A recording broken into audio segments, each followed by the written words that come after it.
What is going on, guys? I am Paul Ryan, your host of the ATB Fantasy Show. If you're new to the show, thank you for joining us. And to our regular listeners, welcome back.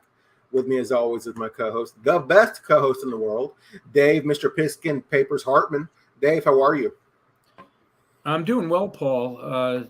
The regular season of the NFL starts 2 weeks from tomorrow, so the long wait is almost over. You know, I sort of feel like, you know, the July is like all these.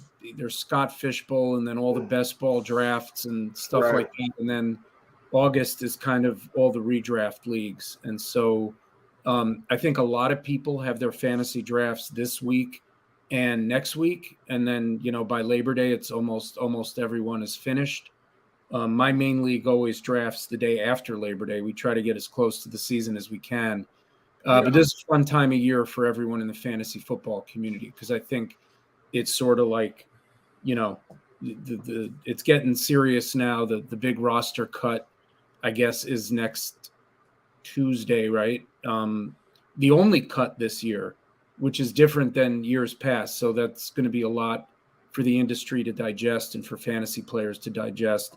And I think we'll have a lot to talk about with that next week. But short answer is I'm doing great. It's a fun time of year. How about you, Paul? How are you doing? Dave, I've learned with you there are no short answers, my friend. I'll take that as a compliment and an insult. It's perfect. Only compliments for you, Dave, I promise. But Thank you for asking, Dave. I'm doing well. Dave, before we get into our discussion tonight, where can the people find you on Twitter? Yeah, thanks, Paul. At Pigskin Papers, and my blog is thepigskinpapers.com, and I got a bunch of fantasy football content up there right now. Yes, Paul, sir. where can people find you on Twitter? Yeah, guys, I'm Paul Ryan. You can find me on Twitter at Paul_Ryan15. Well, here we are with another episode of Dave and I series, Divisions of Fantasy. Last week we discussed the AFC West. This week we're staying in the NFC, but we're headed south. With us tonight is longtime Colts fan and host of the Dynasty Warzone and Kiss the Ring podcast. Ladies and gentlemen, please welcome Randell Memphis Young to the show. Memphis, how are you, sir? I am great. Thank you both so much for having me. Colts fan. AFC South, not the most exciting division, right there with the NFC South. But I'm excited. I live just north of Indianapolis. We got a new quarterback here, new head coach, a lot of good things. And I think there's going to be some fantasy goodness come out of the AFC South, even though it may not be as much fun to watch as maybe the AFC West or the NFC West or the AFC East. But I think we can provide some fantasy points here in the AFC South. How are you guys? Hey, I can't complain, my friend. Excited for tonight's discussion. Yeah, we're good. You mentioned that the Colts have a new head coach and they have a quarterback. We'll get into this later in the show. You could tell us if they have a running back. Well, I mean, those guys, I mean, they're a dime a dozen. I mean, you can go find one of those on any corner. That's what they say. That's the rumor. Well, Memphis, before we get into our discussion tonight, let the people know where they can find you on Twitter, sir. Yeah, at DWZ Memphis. Again, you mentioned the show, the Dynasty Warzone, DWZ, at DWZ Memphis. And I'm usually out there mixing it up with people, especially right now with so much going on. Yes, sir. Okay, Memphis, I'm curious, how long have you been playing fantasy football? You know, I had to Google this when I saw this question on the show sheet, and I went back, and it was 20 years ago this season. My very first draft pick ever, and this is to speak to David's point of doing his draft the day after Labor Day. I was nodding my head during that intro because that first season we drafted like way early, and I drafted Michael Vick, and he broke his leg. And that really had a negative impact on my first season playing fantasy football. But yeah, it's been 20 years. So that's always the landmark. I was able to Google search, when did Michael Vick break his leg? What do you know? It's the 20th anniversary. Man. Nice. This is my 30th year playing fantasy football. Dude, so you go back to the old school days where you're writing down your own score by hand with like a notebook and a piece of paper. You did, for all the younger listeners, you didn't have this cool thing called the internet where like you just got it instantly on your phone. You had to wait until the following day and you got the newspaper and you sat down at work or when you were supposed to be working and you were like hand adding up. I could have used an abacus, I guess. But yeah, that was the good old days. That was part of the fun. It was. And our commissioner email existed. So our commissioner would send an email usually by about Wednesday or Thursday with the weekly results. And, you'd look in the newspaper, you'd already know if you had won or lost and how your team did. But, there was no sort of instant gratification. And even if you were just watching, a game on Sunday afternoon, they didn't have nearly as much like scrolling scores at the bottom of the screen. And they certainly weren't telling you like they do today with the crawl at the bottom, who was scoring touchdowns and how teams were getting points. So you really had no idea. Well, the crawl made it worse because you would watch ESPN and you had especially in the fall, because you still had fall baseball going on, and then the NBA would start up around October, and you would have this crawl of all these various sports, and they go alphabetically, and you're almost to the NFL, and it goes to the one commercial that kills the crawl at the bottom. Dude, I remember all of that and the frustration of all of that. Everything has come a long way, and now, as you're watching, exactly what's going on in all the games. It's very different. So Memphis, what inspired you to start creating fantasy football content? Two things. So one of my oldest personal leagues we're going into our 19th season, and we all work together.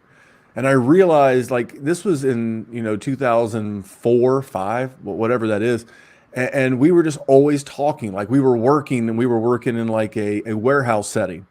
And we're unstacking boxes and opening boxes. And all of me and my friend Eric talked about was fantasy football and how much better he was than me and how much better I was than him.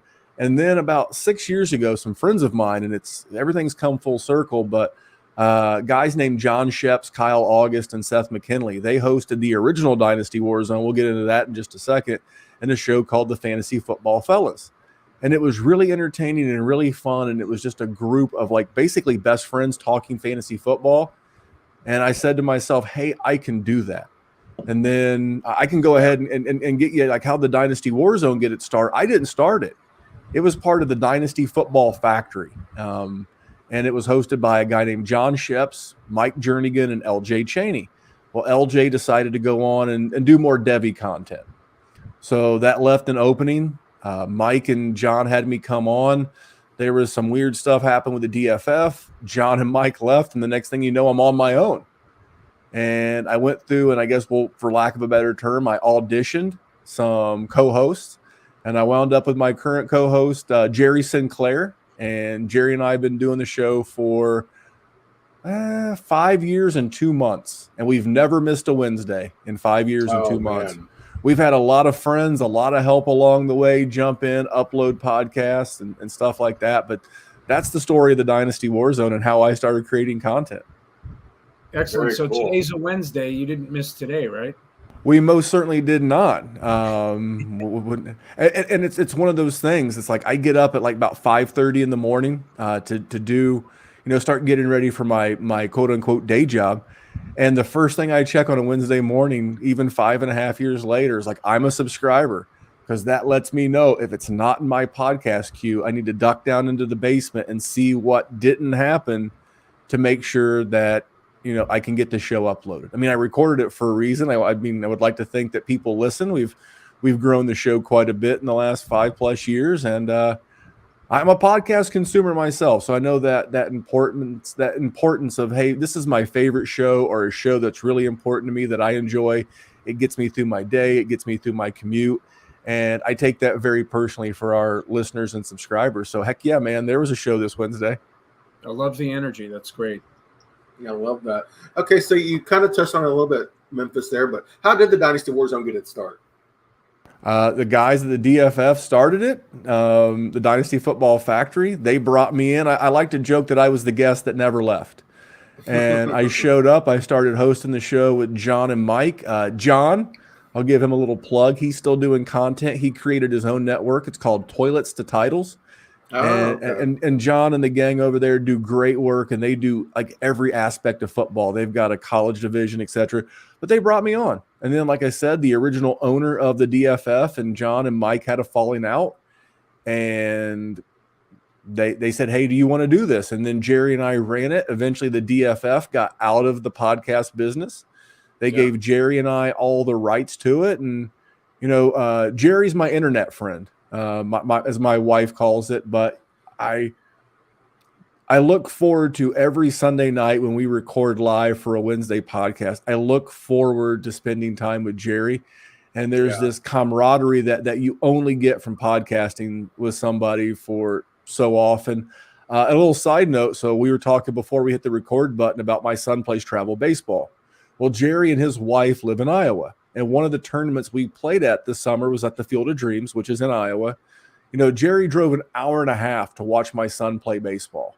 And then we ducked off and had lunch and got to do a State of the Dynasty Warzone Union. But that's what we've been doing. And since, if you go to the Dynasty Warzone, you search it on YouTube or podcast, you'll see that we've added other shows. We have a show called The Rookie Rundown. We have a redraft show called The Fantasy Football Fellas. We have another Dynasty show called The Dynasty War Games. And it's just this amazing group of friends that's all surrounded by this game of fantasy football. That's how we got our start. It's very, very cool. Yeah, that's awesome that you guys have that all together as a group of friends. Most people don't have something like that. Memphis, how did the opportunity to work with Player Profiler present itself, and what's your role with the team there? Well, Player Profiler come about through Theo Grimminger. If you're not following Theo, he's at the OG Fantasy. So Theo was a listener of the show and a content creator in his own right. Theo became the director of programming for Player Profiler earlier in like the late winter, early spring. And he was like, hey, we're expanding. We're doing this podcast network. I love your show. I think you and Jerry would be great. So, Jerry and I had passed up other opportunities to do other similar roles with other networks that you would have heard of over the years. But we decided to go to Player Profiler because of the relationship with Theo. And ever since, everything's been great. I know the podfather, Matt Kelly, gets a bad rap out there. There is not a more genuine, harder working guy than Matt Kelly. And don't let his and I'm killing off his gimmick, but don't let his on-air persona dissuade you from the fact that he is a passionate football and fantasy football player and fan, and a really good guy to work for and work with. And then that's the entire crew. So I do the Dynasty Warzone. You mentioned in the intro, Kiss the Ring. The final episode of that will be, at least for the season, will be up sometime later in the week, going into the biggest redraft weekend. And then I'm going to start doing a gambling like player prop podcast for them on Friday nights in the season. So I'm a content creator. We do video on demand, ton of stuff on YouTube, but I'm the guy that really doesn't say no. It's like Theo will call me and say, hey, would you like to host another pod? Yeah, Theo, sure, but let's do it. And he's the same way, by the way. Theo has got a beautiful family and like a day job too, and he hosts like 4 podcasts. He's the director of content. So we're all just sickos. We love fantasy football so much that we want to do multiple podcasts around the beautiful game of fantasy football. But yeah, I'm a content creator, podcast host. Yes, sir. So I'm curious, Memphis. Again, in the intro, you touched on this a little bit, but as a Colts fan, how are you approaching the Colts and the AFC South in fantasy this year? Cautiously optimistic. I'm not going to spoil my hot, bold take for the end of the show. You're going to have to stick around for that because it's had to change this season. I'm cautiously optimistic. I don't recall a Shane Steichen question, but I love Shane Steichen. If you go back to Justin Jefferson's rookie year, I think maybe his second year was a little bit better, but Justin Herbert got off to a great start with his NFL career because I believe he worked with Shane Steichen. And you go back and look at the Philadelphia Eagles offense, the first 7 or 8 games of the Nick Sirianni regime, it wasn't so good. And to his credit, as a good leader should, he realized, hey, this is not going the direction in which we thought it should. I'm going to turn over the play calling duties to Shane. Sure enough, they caught fire. The team got better. They backdoored the playoffs last year. I don't need to remind anybody what Jalen Hurts and the Eagles did last year from an offensive standpoint. So as a Colts fan with a rookie quarterback in the same vein of Jalen Hurts, now I think Anthony Richardson's going to be, and this would be great for me, some combination of Josh Allen, Ben Roethlisberger, and Cam Newton. If you can smush all those guys together, because you got the size and the physicality of the Big Ben and the Josh Allen with the athleticism of a Cam Newton. If Shane Steichen for the third time, they say third time is the charm. If he can really tap in to what Anthony Richardson can do, I think the Colts are going to have a really good season. We'll get into them from like more of a positional standpoint, but I'm cautiously optimistic as a Colts fan because I am trying to grow. Now like I said, I've been playing fantasy for 20 years, but I'm trying to grow as not only a person, but a content creator and a fan. I am been playing this game and I saw guys like Peyton Manning, Tom Brady. That's the kind of quarterback that I've seen win and high end for a while, that pocket passer. But I have to understand where the NFL and the game is going. So as much as I would love to say, hey, we have a Joe Burrow type or a Justin Herbert type, I can't not be excited about what's winning in the NFL in 2023 and the tools that an Anthony Richardson brings. So as a Colts fan, from a fantasy standpoint, cautiously optimistic.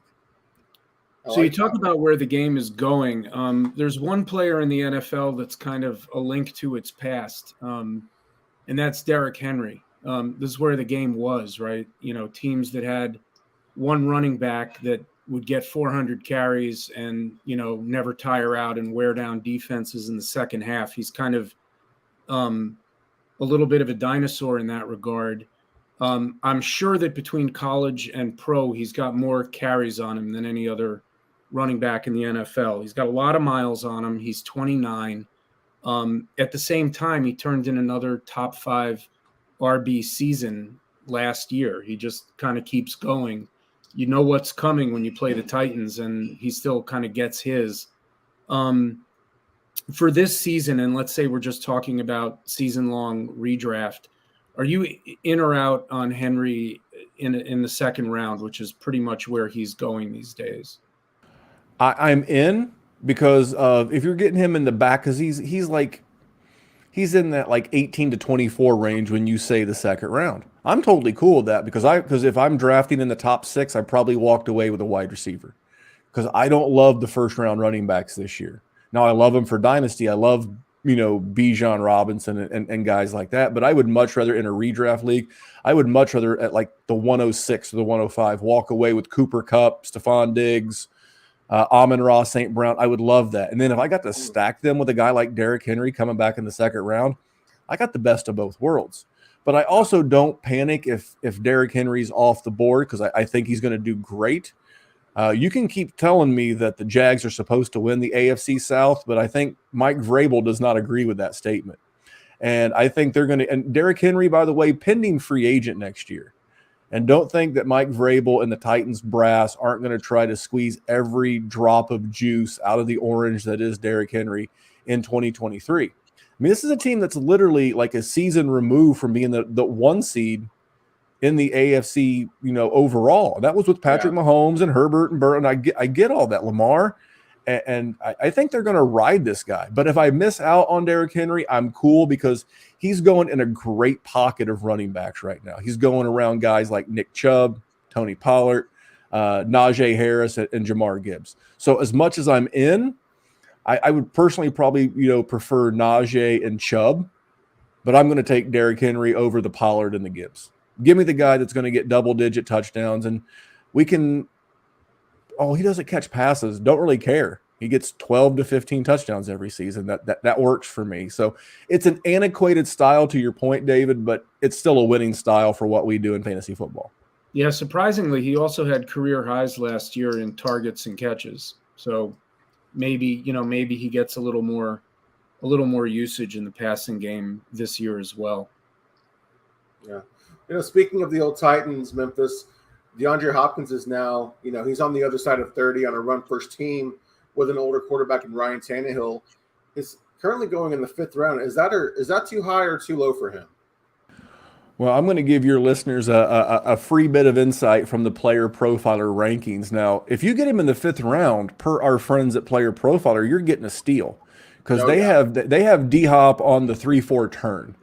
So that would be tremendous value for you to get him in that 4th round. And volume is still king last time I checked, especially in half-point PPR and in full-point PPR. So I believe Ryan Tannehill is going to, pepper this guy with targets. If you're a veteran QB, who do you trust? A veteran wide receiver guy. And it's not like D-Hop ever got open with speed or that's how he created separation. He's a contested catch guy. And we're talking about a guy that's still probably going to be in the neighborhood if he stays healthy and stays away from the PEDs. I didn't make him do it. He's going to be a guy who's going to be in that 140, 150 target range. Sign me up. I think that's a steal for a guy that's going to get that kind of volume. It is a slower paced offense, but if you look at Tennessee, they've averaged about 30 targets per game. So even if D-Hop gets 8 or 9, there's still plenty others for guys we're going to talk about here in a minute. But yeah, absolutely. Like I said, for the listeners of this show, volume is king, and there's nothing wrong with chasing the volume in a seasonal league with a guy like D-Hop. I'm all good with 5th round. Excellent. So the other starting wide receiver for the Titans, or should be the other starting wide receiver, assuming he's fully healthy, to start the season is Treylon Burks. And Burks flashed a little as a rookie, didn't really stay on the field the whole season. His quarterback went down. So, probably didn't show us everything he could show us. Do you think he can deliver wide receiver 2 numbers this year? Or are you worried he might be a little too boom or bust in that offense? Well, the knee injury, he tore an LCL or sprained an LCL, which sprain's a fancy term for tear, and that's going to limit him from being in football shape. So like to compare it to someone who's similar, like Jackson Smith-Njigba, broke a wrist and had surgery. Now, the difference is Jackson Smith and Njigba can still run routes with the offense. Now, they can't target him in the routes, but he knows where to be. He will be able to stay in. Maybe they throw Nerf balls at him. I don't know. But because of the LCL, Treylon's not going to be able to do that. He'll be running in one of those underwater treadmills. He'll be, ramping up. And by the time that he gets cleared to start doing physical stuff, you're talking week 1 or 2 of the regular season, then a couple of weeks to get on ramp to be able to contribute. Will he have some upside on a game-to-game basis? Yes. He's the kind of guy for the redraft gamer that you need to set a calendar reminder. This is one of my favorite redraft hacks, by the way. Set a Google reminder. I do this all the time for my redraft and seasonal leagues where I got to make ad drops. Like, people are going to drop player X, and I'm going to set a Google reminder to go pick him up a week before anyone else anyone else, because that way all of a sudden I get an email from Google, hey, go pick up Treylon Burks. Cool. Pick him up before week 3 because someone's going to drop him. They're going to draft him, realize he's not out there. He's not giving them points. They're going to drop him. I'm going to put him on my not my taxi squad, but on, the back end of my roster. Because by the time the bye weeks start for the rest of your wide receivers or flexes, he's going to be in football shape. He's going to be contributing, and it's going to be too late because he's going to be on your taxi. But to finish points-wise in the top 24 is going to be very difficult based on the way I think the first quarter of his season goes.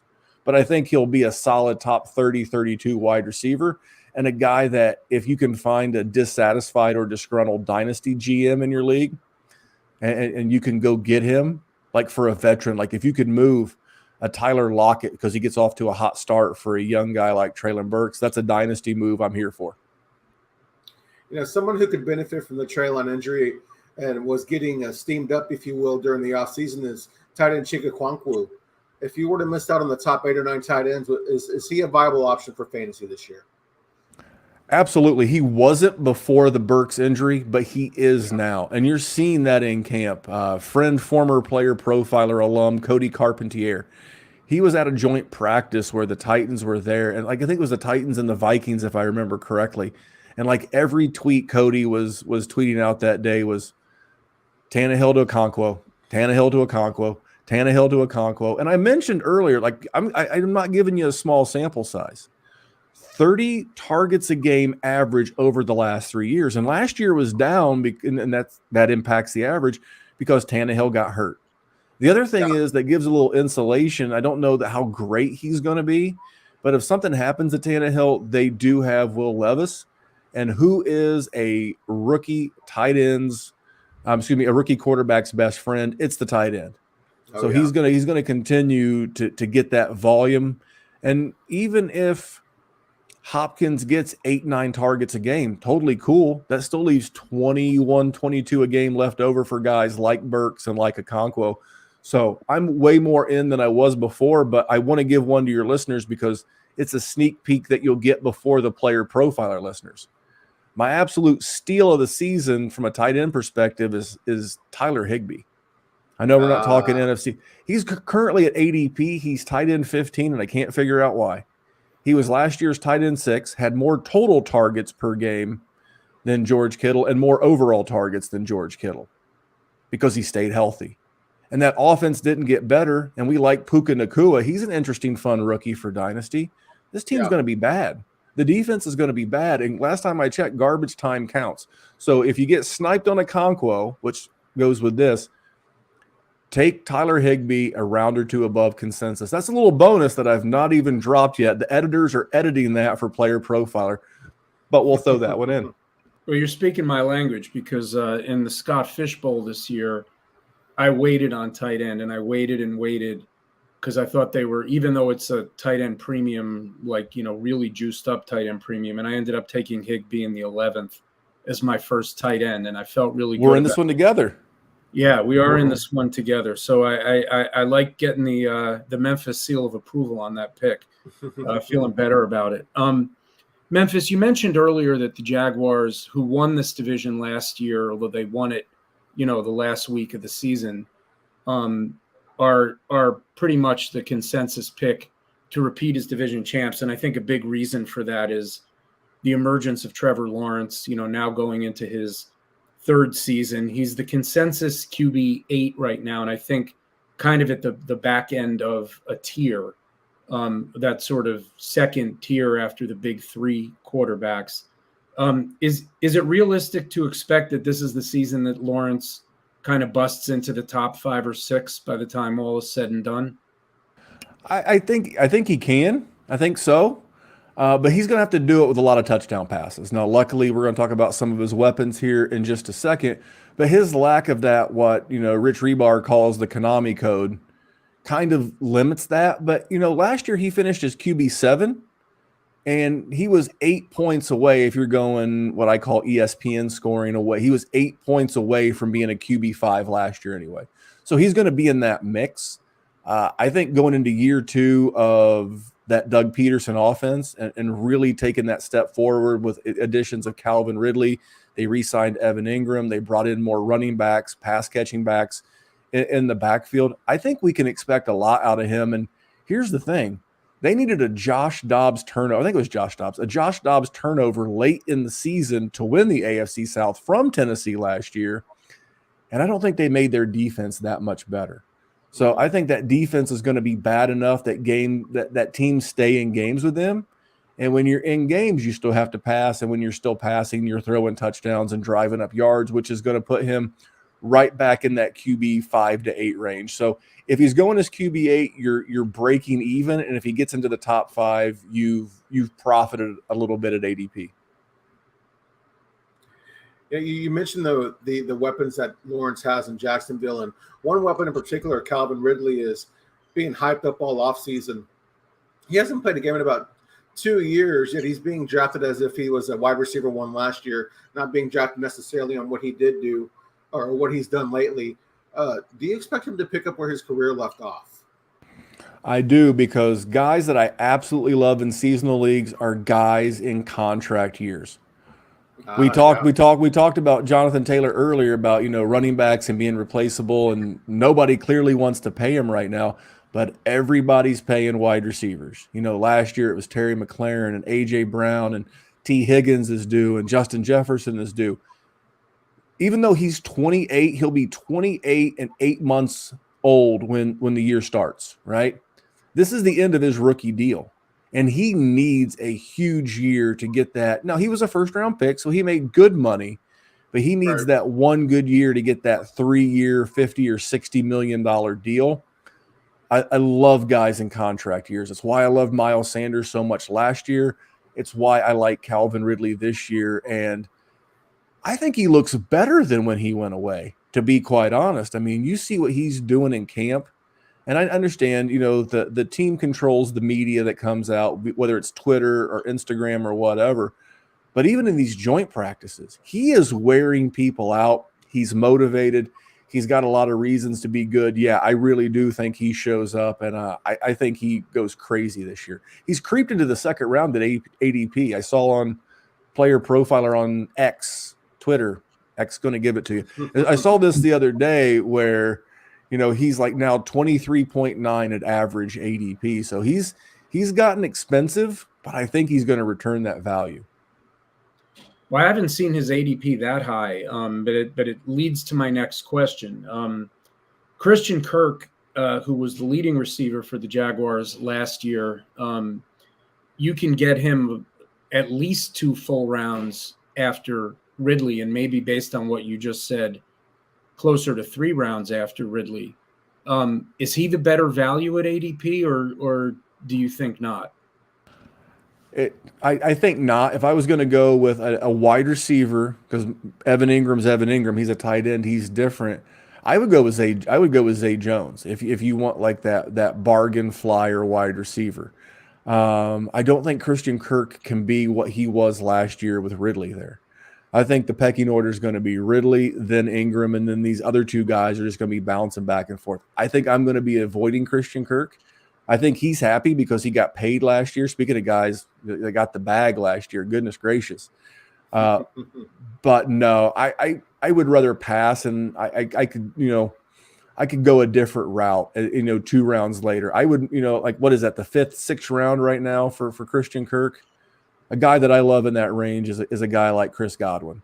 Holy smokes, 27 years old, had 140 targets last year, another full year removed from the ACL range. So when we get into that 5th and 6th range right there, I would much rather go after a guy like that, Terry McLaurin, Jahan Dotson, guys like that. I don't want the 3rd option, even in a pretty good offense in Jacksonville. Fair. One guy that we thought was going to catch a lot of passes failed to meet expectations. Of course, I'm referring to Travis Etienne. How do you see that backfield breaking down this year? Well, I wanted to believe in Travis Etienne, and you mentioned the lack of receptions. It's not his fault. If you go by percentage, not by total number of checkdowns, but by percentage of checkdowns, Trevor Lawrence checks down at a lower percentage than Lamar Jackson. And what's the number one thing that we put on running backs in Baltimore? Oh, Lamar doesn't check down. Guess what? Trevor Lawrence checks down even less. Yeah. By percentage than Lamar Jackson or Jalen Hurts. He is one of, if not, he's either 2nd or 1st lowest by percentage of checkdowns. And then now we brought in all this competition, and I can't wait to talk about Tank Bigsby, but people forgot about JaMychal Hasty. He contributed in the passing game last year. They brought in Dearness Johnston in the offseason. They brought in these guys, this leadership group, this coaching staff said, hey, you know what? We like Travis, but we need to bring in Tank. And we're going to keep JaMychal, and we're going to add Dearness. Something's going on. And I don't think he's going to get enough volume at that ADP to return what you're getting. Again, we mentioned guys you could, I would rather go running back in the 2nd with, again, Henry or Chubb or Pollard or Gibbs or guys like that, and then pivot back to a wide receiver there in that 3rd or 4th round than a guy like Travis Etienne. Nothing against him. Again, situation matters a lot. And if he was in, say, L.A., where Austin Eckler plies his trade, different conversation. But he's a Jaguar. His quarterback's not a check down guy. It's not a check down offense. New competition. I have to be out on Travis Etienne given those facts. So I think you've answered the next question that we have for you, which is whether Etienne is worth a 3rd or early 4th round pick. It sounds like you're a no. Yeah, I have to be. Again, I think the talent's worth that. I think the name recognition is worth that. But knowing what I know and what I, so then you take, so that's the thing is like you can keep yourself out of a lot of trouble in fantasy football if you go with what you know, because you can take what you know and then it can allow you into what you can project. And what I know is they continued to add, and it wasn't a new coaching staff. It was these guys said, hey, we want these guys. And you don't bring guys in unless you have a role for them. Whatever you do in your day job, everybody's got a role. And you bring in new people because you have a role for them. Same thing here. Doug Peterson and this offense has a role for these guys, and their role cuts into ETN's role. So I have to pass at that ADP. Fair. You mentioned all the running backs that Jacksonville brought in this offseason. One of those guys being Tank Bigsby. They go out and they use a day 2 pick on him. How high or low are you on Tank Bigsby this year? I was really high on him in the Dynasty rookie season. But when you go out and put up like mid-60s, low 70s in a preseason game and just look like, no pun intended, literally a tank out there, people are going to be excited. And now, in fairness to ETN, his nickname's not Tank, but they're about the same size. ETN's, a good 215-pound back. So this automatic perception that Tank Bigsby's just going to come in and cannibalize all of the goal line work, not really. I think they're more interchangeable. And what I can't figure out is how the fantasy and dynasty world are so concerned about the impact of Zach Charbonnet on Kenneth Walker, but we're not equally as concerned about Travis Etienne and Tank Bigsby. I think he's a good running back. I think he's going to be a compliment. And the absolute best case scenario that you can hold on to in Jacksonville is that you're hoping that you get a 2021 Kareem Hunt and Nick Chubb scenario. The only problem is don't be surprised if Tank Bigsby's not playing that Nick Chubb role. So you think he'd be the Kareem Hunt?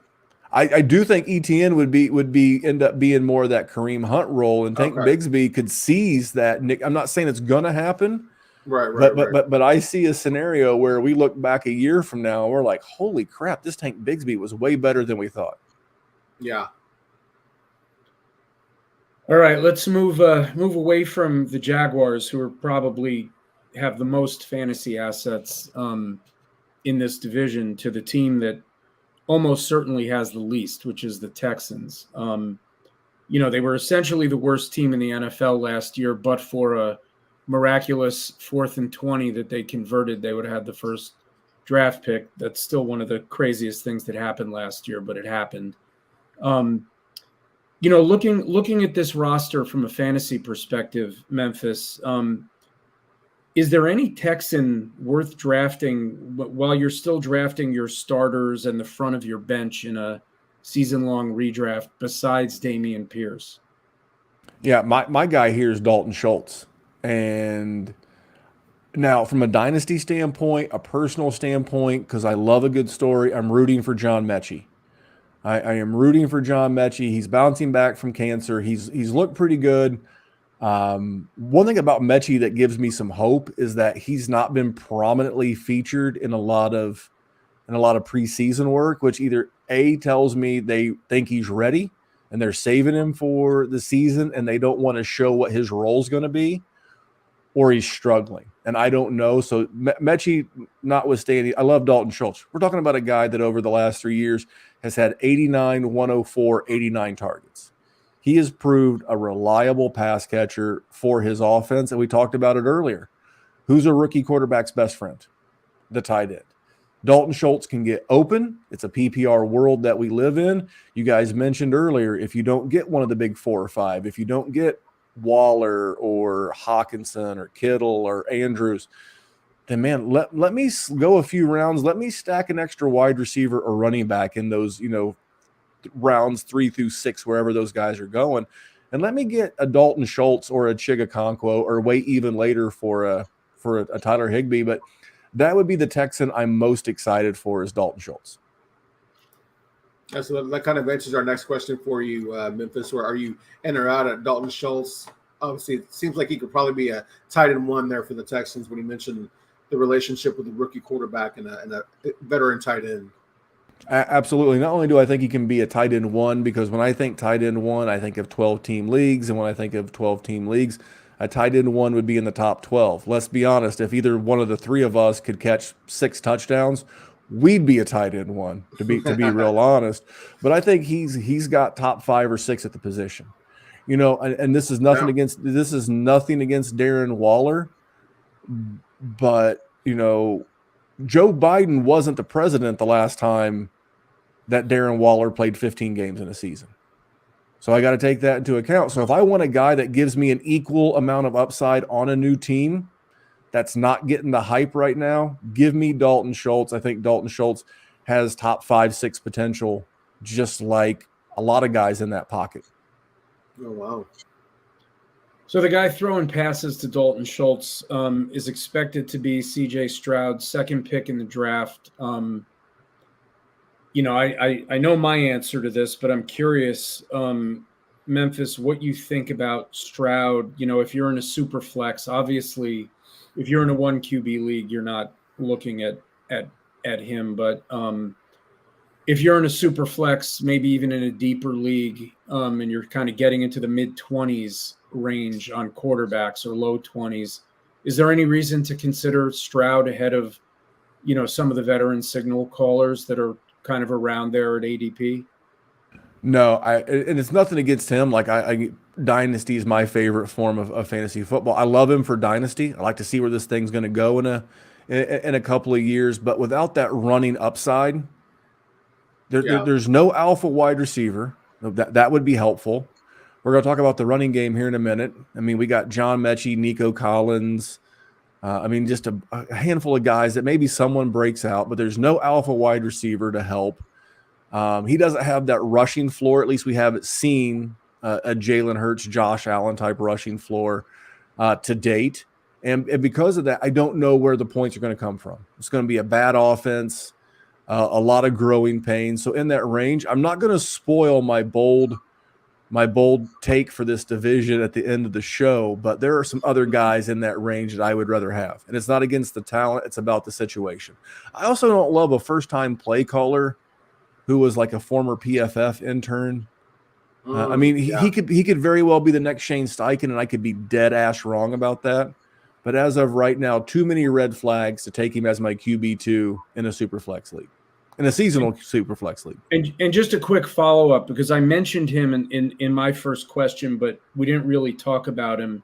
Where do you stand on Dameon Pierce? Do you think he's, sort of a good value at around – he's going in that range where there's a bunch of other running backs kind of coming off the board around the same time, Madison and a few others. How do you feel about Pierce this season? If he gets more involved in the passing game, he'll be fine, but I just don't think he will. And this is a new coaching staff, and what they do in free agency. Now, he didn't get the big money, but they brought in, Devin Singletary, who's a capable professional. And if he chisels into his workload at all, especially in the PPR version and around the goal line where a veteran running back can be used, that's going to come at Dameon Pierce's extent. And like, I know Rex Burkhead was there last year, but I think Devin Singletary is a much more formidable target competition, touch competition. Yeah. And I think for a guy that's not a prolific PPR running back, he's going to need a lot of goal line work. Or, he said in the offseason he wants to have that Christian McCaffrey type role. Good on him. If he does, he'll be fine. If not, it'll really hurt. So I'd be looking to go in a different range. And if I wanted part of the Texans backfield, and by the way, I feel the same way about Buffalo. I know a lot of people are super hyped about James Cook right now. I'll wait and I'll take Damian Harris way later. My only issue with Damian Harris is I think he's a super talented guy. He just can't stay healthy. Yeah. So for me, I would, when it comes to some of these weird, ambiguous backfields, I'd rather just take the cheaper option late as like a depth piece. And if it doesn't end up working out, we know there's going to be a waiver wire to play. So that's how I would approach Dameon Pierce. Nothing against him. I root for all these guys, but I get a bad feeling. Low volume offense, not a lot of scoring, not a prolific pass catcher. I'm just like red flag, red flag, red flag. Yeah, I'm going to pass on Mr. Pierce. Speaking of red flags, Memphis, this one hits a little bit close to home, but Jonathan Taylor recently given permission to seek a trade out there out of Indianapolis. You look at his ADP round 2. Are you in or out on JT this year? Well, I was in. I'll tell you what was my bold choice, my bold take. We did our bold take episode a couple of weeks ago in the Dynasty Warzone. One of mine was Jonathan Taylor was going to rush for 2,000 yards. As Lee Corso would say, not so fast, my friend. I think I've got to find a new hot take for 2023, which I've got one for you guys here. But no, unfortunately, I can't be. I mean, if at the 11, what they say, deadline spur action. If at the 11th hour of this thing, if he signs a new contract or comes in and he plays well, he's the kind of guy that I'm going to let my league mate draft. Let him get super disappointed, and I'm going to trade him like my RB3 or 4 later, because maybe my RB3 or 4 comes out, it's producing a little bit. I'm going to trade that RB3 or 4 for Jonathan Taylor. Maybe I got to add a piece. Let Jonathan Taylor, get past the first 6 games, the pup window and everything, because a motivated Jonathan Taylor, because we live in a fishbowl. What's the last thing? Not only do Dynasty and fantasy gamers see, but NFL GM see.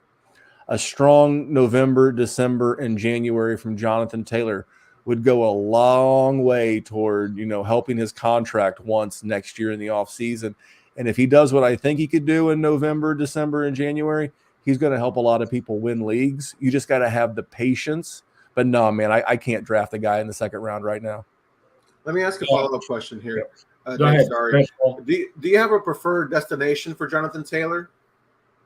I do, but it would come at the sake of our, like, if like he gets traded and he gets extended there for a long time. Yeah. I would love to see him. I would love to see a lot of guys get signed to the LA Chargers. Oh.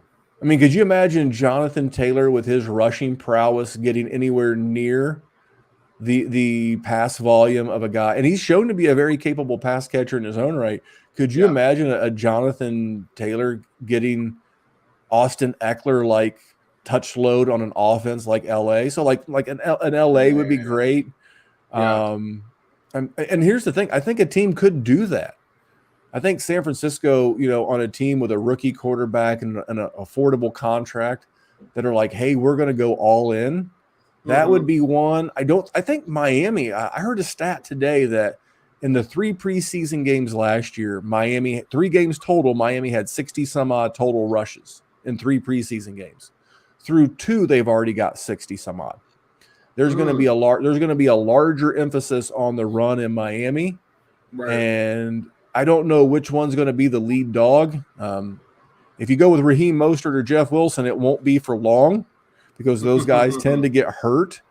But whoever ends up being the lead guy in Miami is going to be very valuable for fantasy. So grab a slice of that as well. But Miami would be like my number 2, I guess. Yeah, definitely. Yeah, I mean, the idea that they told Taylor he could seek a trade, it's a little bit meaningless, right? Because at this time of year, most teams don't have the cap space to trade for Taylor and then pay him. And most teams are, barring an injury between now and the end of the preseason, most teams are fairly set in their running back rooms. And,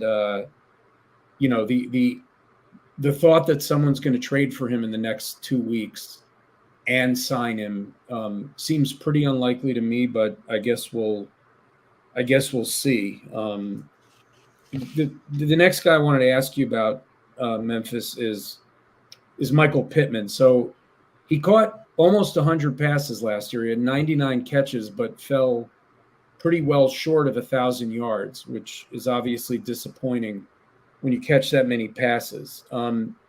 He's going in round 7 right now. We know he's a talented guy. I guess the question is, last year he suffered from poor and inconsistent and changing quarterback play. Do you have any interest in him at his price this year and season long? If he's my wide receiver 2, I'm fine, because the big knock on Indy is going to be the quote unquote passing volume, right? But if you look at this Shane Steichen offense last year, A.J. Brown had 88 targets and Devonta Smith had 136. And who is going to be the number 1 recipient of targets in this offense? It's going to be Michael Pittman. Now, if you're doing like a best ball type thing, man, give me some you've already seen a couple of like the splash Twitter highlight plays with Alec Pierce. Yeah. So like from like a best ball standpoint, Alec Pierce could easily win you a week or two. I would not be shocked at all. But there's going to be passing volume, and Michael Pittman's a good wide receiver, and so yeah, I do. I think that he can return that value. I mean, could it be worse than last year with a combination of Matt Ryan and Sam Ellinger and Nick Foles? I mean, it's bad, and I understand there's some quote unquote professional quarterbacks in there, but I think Michael Pittman's fine, and I wouldn't be surprised because, another guy, contract year. You don't think he's going to be in Shane Steichen's office or Chris Ballard's office or Anthony Richardson's locker being like, dude, this is my contract year, man. You got to get me the ball. I can just hear these conversations happening. So I think the Colts, Anthony Richardson, Michael Pittman, and the organization are motivated, and I wouldn't be surprised to see the Colts extend him early just to kind of take this stigma of we don't take care of our players off of them. So, I'm totally fine with Michael Pittman where he's going right now. So the offspring of Ben Roethlisberger, Cam Newton, and Josh Allen, and being Anthony Richardson, Memphis, has a nice floor as a rusher, obviously, but could take time to develop as a passer. What should we expect from him as a rookie? Mistakes, errors, and rushing. He's going to be fine because he's going to run the ball. But I don't think he's going to be that 1,000-yard rusher like a Lamar Jackson or a Justin Fields. He plays the game differently. I think he will run and be athletic enough to extend the plays. One thing about the Indianapolis Colts that people don't understand, they have one of the fastest receiving groups in the NFL. Michael Pittman at the combine ran a 4.49 40, and Alec Pierce ran a 4.4 flat 40. And Joshua Downs ran a 4.3 40, like a sub 4.4 40. And then you have fast guys at the tight end position like Jelani Woods and like Will Mallory. And Kylan Grayson, not so much. But you kind of get my point. There's speed here. And what do big athletic quarterbacks do with big arms? They extend plays, they let their wide receivers get behind the defense, and they turn the ball loose. This is going to be a splash play offense. And if you had the patience that you had with Josh Allen as a rookie, you can expect that kind of the next 2 or 3 years with Anthony Richardson. So don't drop him because he gets off to a slow start. He's the kind of guy that if I draft him early in my redraft league, I'm going to try to stack him later with a Derek Carr or a Jared Goff. Like Matthew Stafford's healthy right now. So that way you kind of have that veteran presence and you're not victim to the waiver wire. He's the kind of guy, and all these mobile quarterbacks, by the way, you should have a handcuff, not like you shouldn't draft Gardner Minshew if you draft Anthony Richardson. I mean, you should draft a different quarterback to offset your loss should he get hurt or he doesn't play well. And then that gives you some assurance because the rest of your team may be awesome, but if you're not getting points at quarterback in 2023, your team's going to struggle to win your league. Yeah, I think that makes a lot of sense. Or even, pair him with a Goff or a Stafford and wait a few weeks, start the veteran, wait a few weeks to see how, give Richardson a little time to get his legs under him and see how he's doing. I like that strategy. So we've gone through all 4 teams, talked about most of the major fantasy assets in this division. So now we're each going to answer a few more general questions, and we'll do this in sort of round robin fashion. So we'll start with this one, and we'll start with you, Memphis. Which player from this division do you want on as many of your fantasy teams as possible? Trevor Lawrence, and it bums me out to say it. I think it was Adam Gase the coach of the Jets the year they won the game and allowed Jacksonville to get the pick that ended up being Trevor Lawrence. I mean, if there's ever another reason to hate Adam Gase, as if I needed an extra one, it's this. And I'm going to have to live with this guy in the AFC South for the next 15 years. I hate the fact that we always want to throw transcendent on everybody. But I really believe this kid is the real deal. It's like the hyperbole we've seen with Bijan Robinson. He's the best running back since Adrian Peterson. And then the other day, we're tweeting out highlights of Adrian Peterson. I'm like, are you sure? Because Adrian Peterson was awesome. I think Trevor Lawrence is awesome. And I think having a head coach that it's easy to look back in hindsight, because hindsight's 2020. It's easy to look back and say, was it Carson Wentz or was it Doug Peterson and his offense? Because they didn't exactly have, the Dolphins wide receiver core or the current Eagles wide receiver core. They kind of did it with Alshon Jeffrey and some dudes. Zach Ertz was in there. He did real well, but you kind of get my larger point. And we've added a guy like Calvin Ridley. We've added to the running back group. If the offensive line holds up, Trevor Lawrence is my guy. Now, I'll throw it back to you. I'm going to put my hosting hat on for a second. I'm going to ask you, David.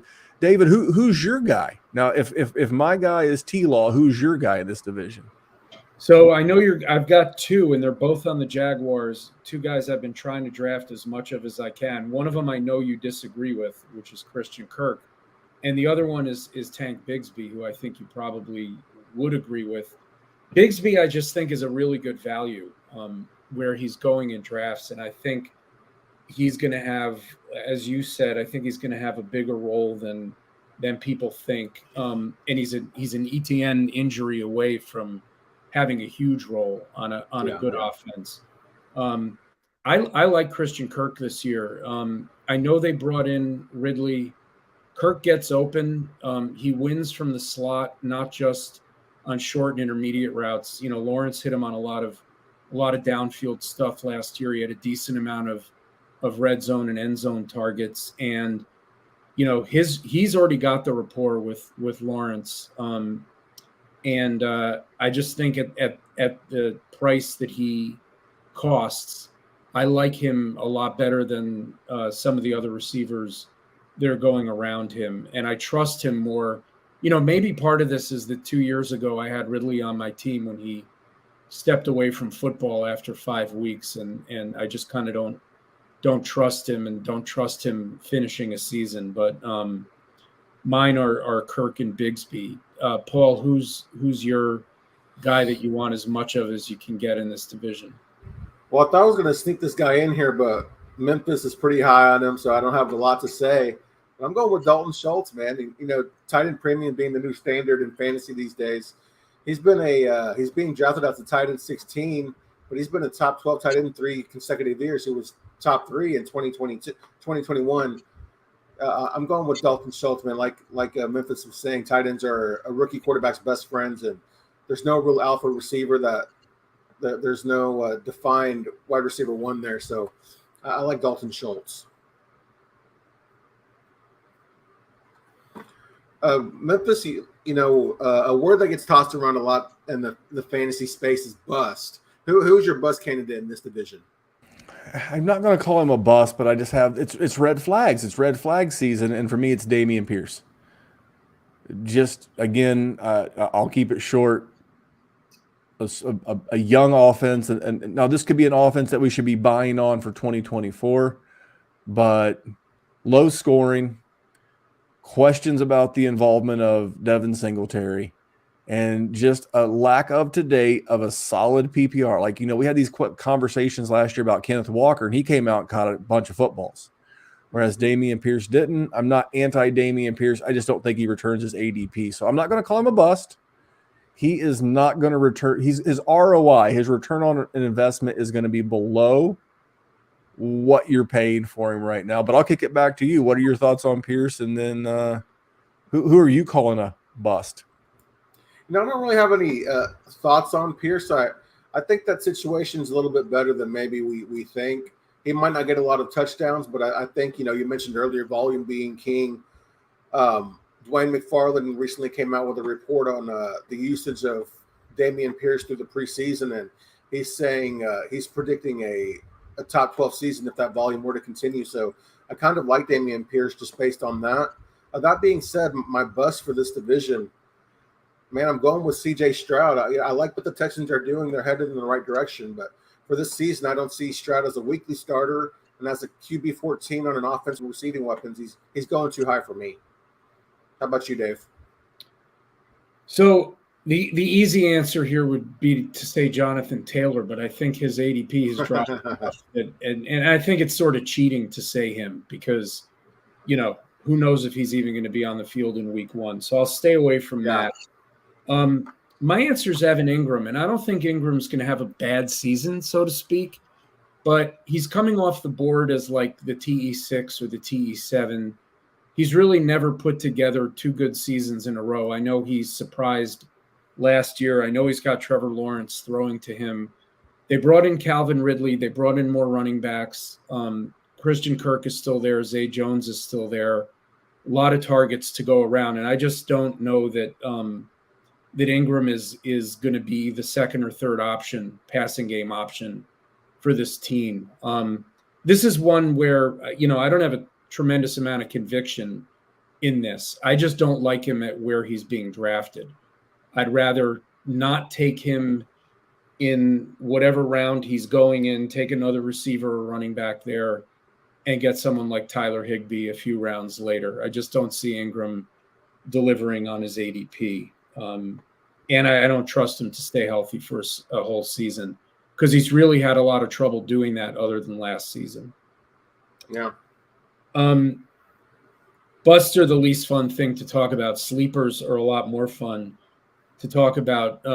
Memphis, who's a guy in this division who's going way late in drafts that you have some interest in? Well, I already tipped my hand a little bit. If you're a best ball player, I like Alec Pierce, but Tajay Spears. And he is doing us no favors by exploding for touchdowns in preseason games. He's killing off my action. From a dynasty standpoint, he is my second most owned rookie that I picked up this season. So I'm really excited by what I see. And you mentioned it, even though Derrick Henry was more involved in the passing game, someone's got to get their share in the backfield of those 30 targets per game in this Titans offense. And even if he doesn't get the yards or even the goal line work of a Derrick Henry, it's totally cool. If he catches 3 or 4 or 5 passes a game and chips in 30 yards receiving and another 20 or 25 rushing, all of a sudden you got a guy giving you 8-10 points per game. And when those bye week comes, and we know there's like always that bye week hell, he's going to be a great guy to have. And I think he's going to have some upside. And like you mentioned earlier, if ETN gets hurt, Bigsby to the moon. I'm telling you, in this offense, if something happens to Derrick Henry at 29 with all those carries, by the way, I looked, he has 1,700 plus carries in his career. In professional careers, Derrick Henry. It's only 100 less than Zeke, by the way, same draft class. Tajay Spears to the moon. So those are my sleepers. I got a best ball in Pierce, and I got a redraft plug and play in Tajay Spears. What about you, David? I'm going back to you. Are you a Spears guy? And then who's your Spears, guy? It's funny that you said Spears because I had him written down. So I'm gonna give you a different one because I like Spears also. In fact, I got Henry in the 3rd round in the Scott Fish Bowl, which I thought, that's super flex league. So, that's sort of like getting him late in the 2nd round. I got him late in the 3rd round. But I took Spears also and late in the draft and was very happy to get him. I mean, this one is a deep, deep sleeper. This is a guy you probably don't even need to draft. He'll probably be on the waiver wire. But I'll go with Tank Dell on the Texans. Man. I know they got, Nico Collins is there, Mechie, Mingo. Tank Dell supposedly has been tearing it up in camp. And, that's a team that's going to be trailing in a lot of games. And I could see him, just kind of emerging second half of the season as maybe, there is no lead receiver on that team. That's up for grabs. So it's a dart throw, but I'm kind of intrigued by everything I'm hearing and reading about Tank Dell, and he's free in drafts. His ADP is around 200, so he goes undrafted in a lot of 12-team leagues. Paul, who's your sleepers in this division? I'm going to go with Evan Hull. Looking at that Colts backfield, Jonathan Taylor giving permission to find a trade, and I feel like Deion Jackson and Zach Moss have kind of showed us who they are as players. I think Hull will be a starter by the middle of the season. I was going to chime in with Evan Hull, by the way, as the resident Colts fan on this podcast tonight. Evan Hall, and if you don't get one, so here's a little hack for you. People don't know this, but like if you're in a league where you don't have to draft a complete roster, meaning like a kicker or a defense, and you can pick up a couple of extra roster position guys, and then go back and make your roster correct going into week 1, grab you a share of a non-Jonathan Taylor Colts running back. Maybe you grab Zach Moss. Maybe you get Deion Jackson. Maybe you get Evan Hall. Grab one, because that's a lottery ticket that if he gets traded or if he gets hurt or if he starts on the pup, that you can package together later. You can package that Evan Hall and your RB3, and you can go get something really good from a league mate via trade like week 2 or 3. But you got to have a share to sell a share. So get a cheap Colts running back in like around 14, 15, 16. Yeah, you flip it. All right, here we are with bold calls. Memphis. I don't know. You don't strike me as a bold call guy. I'm more calculated, but I'm excited to hear what your bold call is for this division. Well, I've got a two-parter. This goes back to the question earlier about C.J. Stroud and what I want him as my QB2. My bold prediction is the Tennessee Titans win the AFC South, and Ryan Tannehill finishes as a top 12 fantasy QB. He may not finish as top 5, but I think this is a better than you realize offense. I think getting Burks back healthy, I think he will contribute more to Tannehill this year than he will to his individual fantasy GMs. I think Chig takes a big step forward. I think you get the help of Tajay Spears. You know, David and I love him.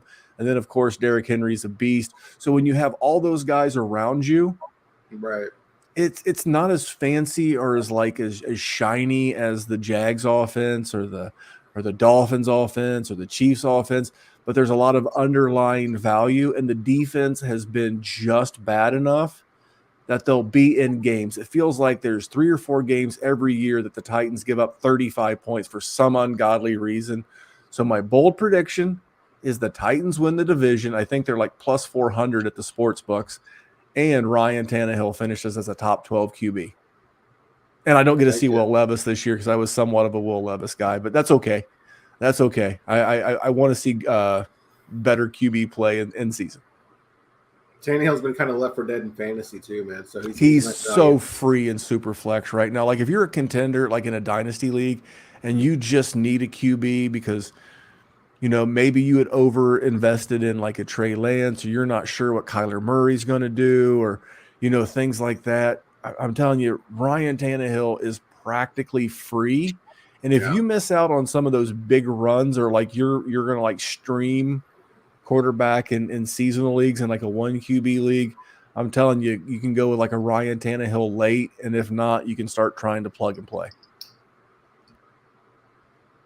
Yeah, I like that call on Tannehill. In fact, he's another guy I got in the Scott Fishbowl. I got him as my 3rd quarterback. It's a super flex league, and it's one where you really want to have 3 starting quarterbacks if you can. Obviously, not everyone can get 3 because there just aren't enough. And I got Tannehill, and I think maybe the 12th or 13th round. He was one of the last starting quarterbacks that was still on the board. And I was thrilled to get him. I think I like that call on his bounce back. My bold call for this division in Memphis, cover your ears because I know you're not going to like this one based on everything you've said, but my bold call is that Christian Kirk scores more fantasy points this year than Calvin Ridley. I'm not a bold call guy either. I'm a pretty calculated guy, but I could just see it happening. I mean, you know, Ridley is still a bit of a question mark in my mind as to his commitment to football and his ability to stay on the field all year. And Kirk's the incumbent, has the advantage of already having the trust of Trevor Lawrence on 3rd down. So it's I don't think it's going to happen. That's why it's a bold call, but that's my bold call. Well, I will say this. We could both be right because over the last 2 years, Trevor Lawrence has averaged about 600 attempts a game, and no one's getting all 600. Yeah. You know, that's more than enough to go around. I believe that they had 4 guys last year, if not 4, at least 3. I don't remember Marvin Jones, but I know Zay Jones, Christian Kirk and Evan Ingram all had 90-plus targets. So there's more than enough to go around. You don't have to have just one. And maybe you've convinced me here toward the end of the show that Christian Kirk is more of a value than I realize. And maybe I convinced myself with that stat. We'll see. So, my bold call, probably the boldest of all of these, I would think, is Travis Etienne will have 2,000 all-purpose yards in 2023. That's bold. That's very bold. I like it. I like it. Spicy. Okay, so he would need to average 118 yards per game and play all 17 games. Last year, he averaged 85 per game, and that was without a lot of receiving work. So, anything can happen. Good stuff, Paul. Your bold calls are always the boldest. Memphis last year last week we did the AFC West. Paul, I forget what your bold call was, but I remember it was bold. Yeah, I don't remember what it was either. Top of your head, what it was? No, not off the top of my head. I'd have to go back and look. But mine was that Josh McDaniels would get fired by Thanksgiving. I remember that. We'll see. We'll see. That's a very different division than this one. The AFC South, like the NFC South, kind of right now the doormats of the NFL in a lot of ways. But this is a young division. I mean, that's other than the Titans. These are young teams with a lot of young fantasy assets. So I think if we do this same show in a year, we'll be talking very differently about a lot of these players with another year under their belts. Yeah. Well, Memphis, man, I can't thank you enough for coming on tonight. Before we get you out of here, just again, talk about the content you'll be creating, and as we get closer to the season, what we can expect from you content-wise. In season, we're going to be doing still a Dynasty Warzone, but I like to mix it up. I don't like to just have the same old thing, because in season, Dynasty becomes redraft, and it's very similar. We're going to have a segmented show. I don't want to give away too many of the segments, but we're going to have something for the rebuilder, something for the contender, trade. We're going to have all kinds of stuff. So if you just follow me on Twitter at DWZMemphis, you'll find everything. We're at Player Profiler, and then I'll be doing the juice. A couple of years ago, I did a gambling prop podcast, did real well, hit about 65% on that season.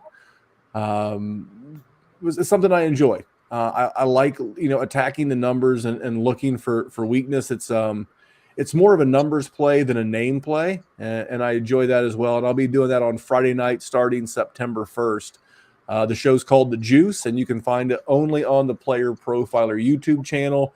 And then we're going to turn that one quickly because, in the gambling market, player props, numbers move very quickly. And the sooner we can get you that information, the sooner you can act on it. So I'm calling it the serious gambling podcast for the not so serious gambler. If you're a $10, $20, $25 a weekend gambler and you're trying to have some fun and do some interesting stuff, it's going to be the show for you. If you're not looking to spend thousands and bet dimes, as they call them, I might not be your guy. Or maybe you can just take my advice and bet dimes. I don't care. But yeah, that's what's coming up. Just follow me on Twitter at DWZMemphis, and I'll keep you clued into what's next. Yes, sir. Dave, as always, I enjoyed our discussion tonight. Remind the people they can find you on Twitter. Yep, at Pigskin Papers. My website is thepigskinpapers.com. I've got a bunch of season-long redraft articles up right now, prepping people for their drafts. And then during the season, I'll have the same in-season content I had last year, a weekly kind of a start-sit article and a waiver wire article. Paul, how about you? Where can people find you, and what content can we look for? So just in the off season right now, I've currently been working on my Cowboys content. You can find the episodes on YouTube at Across the Cowboys podcast. They're always streamed every Monday night on Twitter as well. And in season, you can find my fantasy work at King Fantasy Sports. And you can find me on Twitter at Paul_Ryan15. Guys, we appreciate you joining us, and we'll see you guys next week.